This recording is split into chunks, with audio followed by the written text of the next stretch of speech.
So, hello guys, what's up? It's me again, Alicia nyo, at nagbabalik ulit para sa ating panibagong video. So, mga minamahal, kung yung dating presidente nga, na si former President Duterte, at yung tumatayong alkalde ng Davao, na si Baste Duterte, ay sinabon, di ba, ni Attorney Claire, PCO Undersecretary Claire Castro, abay hindi rin po nakaligtas, mga minamahal, ang ating vice-presidente. Sasagutin kaya ito ni Vice President Sara Duterte itong patutsada at pang-real talk? Talagang sobrang init. Ang init ni Attorney Claire, no? Simple lang siya, pero mainit. Kumbaga yung yung tirada niya, nandoon yung nandoon nandoon mag-iiwan ng marka. So ngayon, mga minamahal, hindi rin nakaligtas itong si VP Sara Duterte sa ginawa na naman again ni VP, di ba, na panghihikayat sa mga Pilipino na magalit sa gobyerno. Imagine nyo kung ako yung tatanungin, parang hindi naman ata tama, di ba, na hindi ka naman kumakandidato. Di ba, mga minamahal, nagigets ninyo? Siguro, given na sa akin kung kumakandidato ka tapos gagawa ka ng trolling farm, gagawa ka ng paninira, siguro, I think, given na sa akin yun eh. Di ba kung kumakandidato ka, given na meron kang mga inuutusang manira, ikaw mismo naninira, given na yun. Ganyan kadumi yung politika sa bansang Pilipinas eh. Yan, mga minamahal. Pero hindi ka naman tumatakbong kandidato, pero bakit ka naninira? Ano yung reason? Bakit kailangan mong manira? So ngayon, itong si Vice President Sara Duterte, sa mga hindi po nakakaalam, mga minamahal, naglilibot. At ang sabi ni Vice President Sara Duterte na okay lang naman daw magalit ang sambayan ng Pilipino. Maglabas po ng galit ang sambayan ng Pilipino. May karapatan silang magalit sa gobyerno. O lalo daw po, yung 20 pesos na bigas, hindi naman daw po natupad, yung gold benenta. So, may karapatan daw po ang mga Pilipino na magalit. Nanggaling yan sa bibig ni Vice President Sara Duterte. Now, nung tinanong dyan, mga minamahal, itong si PCO Undersecretary and Attorney Claire Castro, abay, grabe din ang banat. Tingnan nyo to, mga minamahal. Pabasa natin sa inyo. Yan kita ninyo.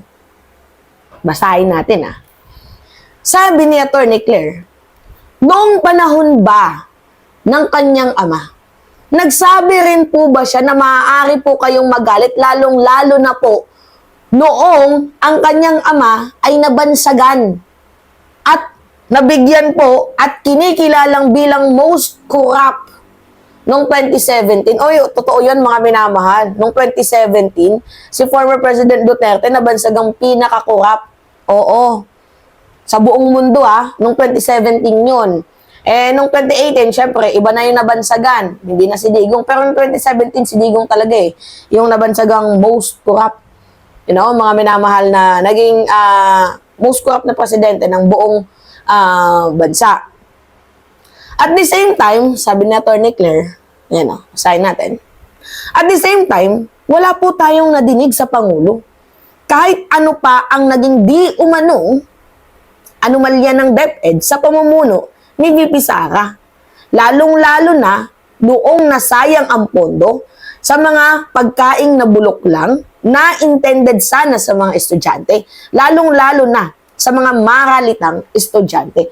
Di ba, alam nyo, sobrang bait ni PBBM. Swerte nga ni VP Sara Duterte, even though na inaaway ni Sara, itong si President Bongbong Marcos, despite na sobrang dami mong kapalpakan, tax ng ina mo ka, di ba, despite na sobrang dami mong kapalpakan, hindi ka magawang banatan ng ating presidente. Imagine nyo yung Nutribans sa DepEd na sayang. Di ba? Yung mga milks na sayang. Sobrang dami. 'Di ba? Buti nga hindi din sumakit yung ibang tiyan ng mga estudyante Nung pinakain niyo yung bulok na Nutriban, di ba? Walang reklamo kayong narinig sa ating presidente. Wala, di ba? O, nung mga panahon na yung libro, gumawa ka, ang isang kaibigan, pero palaaway ka naman. Nakakatawa nga isipin eh. O, ang isang kaibigan daw po, mga minamahal, gumawa ka ng libro. Ano yung nangyari? O kami yung pinagbayad mo. Diba? Ikaw yung author, kami yung pinagbayad mo. Isang malaking kawalang hiyaan yun sa mga manunulat. Pero nagreklamo ba ang presidente? Diba? Wala. Nung panahon na binabanatan ni Digong, itong si PBBM na bangag adik at wala namang ebidensya, nakarinig kayo?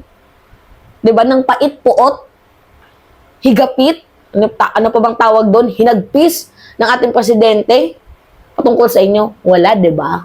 Hindi kayo pinapansin. Kaya nga, ang bait pa ni President Bongbong Marcos doon sa part na hindi kayo pinapatulan. Eh kung iba yan, di ba, mga minamahal, eh kung iba yan,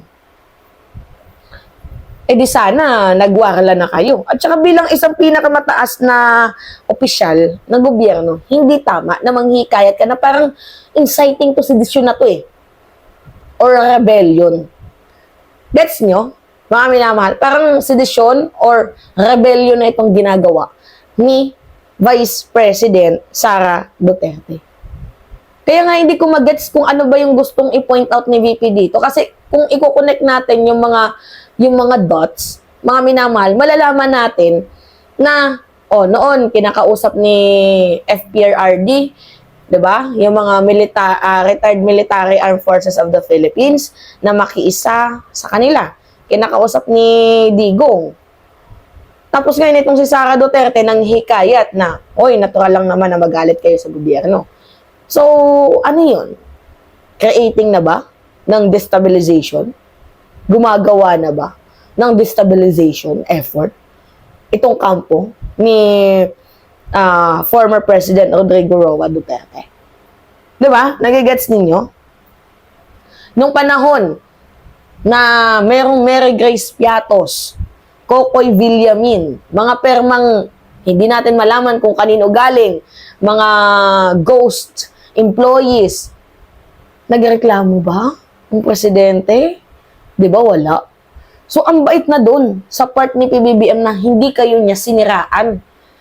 Di ba? Nagalit lang talaga ang presidente dahil sa ginawa mong threat. At doon lang yun, may basihan naman. Pero yung mga issue mo, hindi niya nga ano yan eh. Hindi niya nga pinapakalaman yan eh. Nung panahon na ikaw, gusto ka nang i-impeach, ano sabi ni PBBM? Sara is not important. Huwag mo nang i-impeach. Diba? Pero wala namang magagawang presidente dyan dahil boto yan ng taong bayan. Nagigets ninyo, mga minamahal? Ganito kabait yung presidente, tao na maninira. Hindi po kasi siya yung tao na maninira ng kanyang leader, yung kanyang mga kasama sa pamahalaan. Hahayaan niya lamang po mismo ang tamang otoridad, ang tamang ahensya na mag-imbestiga rito.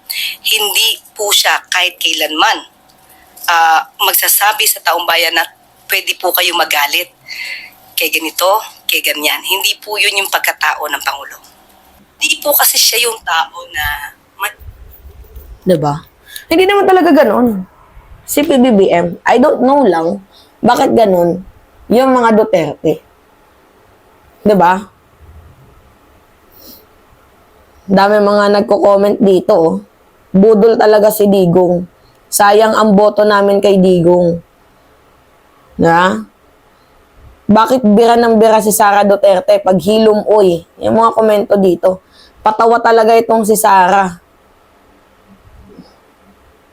Anyway, yung punto natin dito, mga minamahal. Government and highest public government official, itong si VP. And yet, ba't ganun? Diba? Ba't ganun yung kinikilos ng ating vice presidente? Tama ba yun? Kung sa'yo ginawa yung mga bagay na yan, ano yung magiging reaction mo?